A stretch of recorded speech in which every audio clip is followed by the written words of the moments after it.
Luník 9 je jedna z 22 částí Košic a je to největší romské ghetto v Evropě. Ježišmaria, tak chlapi, v tomto sa dá žiť? Dobre, ale toto sa dá žiť? To treba zobrať máme lopaty a zrnu, nie?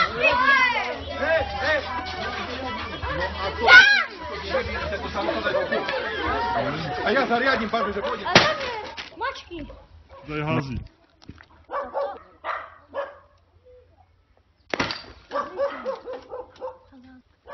Ignác, tvrdá ruka. Tvrdá ruka. Dobre? Ale verte mi, že veľmi tvrdá ruka. Svetovaných ľudí nemám rád. Svetovaných nie. No si.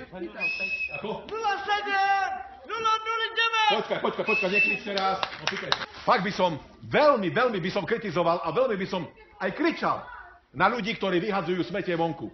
Najprv by sa prispôsobili ako normálny človek. Nie ako zviera, ale ako člověk. Tohle je jedno z nejhorších míst na Luníku 9. Nicméně se podařilo zařídit, že magistrát sem přijede a tenhle ten nepořádek odveze. Krompáč, lopatu zoberiem a ukážem Romovi, ako sa robí. Na Demetri som zobral veci a som vyniesol vonku a ukázal som, hambili sa, pri sám pánku hovorím, hambili sa. A viem to urobiť. Zoberiem lopatu, fúrik a ukážem, ako sa to robí. Chlapi, pri sám pánu, že prídem a ukážem. Poznáte ma? Spýtam sa, poznáte ma? Som toho schopný. Tak. A pane Ignác, kolik tady bylo toho odpadu? Cca to bolo 1200 tón odpadu a mesto Košice vlastne z Envirofondu to dalo potom odstrániť. Jak vysoko byl ten odpad? Dá sa povedať, že po prvé poschodie.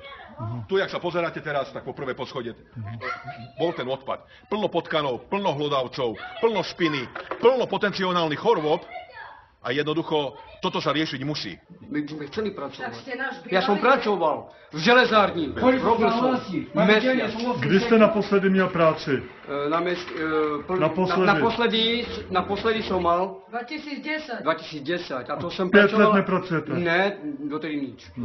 Dotedy robota vôbec není. Tady ten panelák, který stojí za mnou, se příští týden bude bourat, protože byla narušena jeho statika. Tam se voda točí, tam okolo nevočí, tam se voda točí, ktorá